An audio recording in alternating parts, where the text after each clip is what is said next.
Have you ever heard of the term room and board and thought, well, the room part is obvious, but what is the board part? So I love origins of words, and this is kind of a couple different words and terms. So to offer room and board is kind of like a bed and breakfast. Board means food, means dinner, means actually a physical board.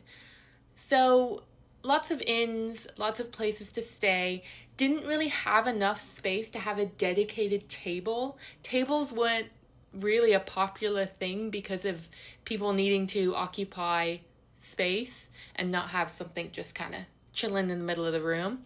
So people were offered boards that they would put on their laps. So hence the name room and board. This goes even further because people would eat off these boards, but afterwards they would drink, play cards, stuff like that. So if you were considered somebody who was trustworthy, you might say they play above board. And you would literally hold your cards above your board to play, as opposed to holding them underneath your board, your below board. It goes even further. The person who was in charge of handing out the boards when it was time to sit and gather and eat and do all of these things together, was also typically in charge of making sure that everybody was paid up. So they would be the head of the boards.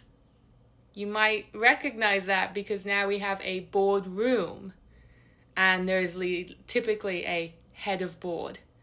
And that person was in charge of handing them out. So therefore it has shifted into this idea of like a business and somebody being in charge of the boards. So that's where the term room and board, above board, below board comes from, and the boardroom or head of the boards or board members comes from.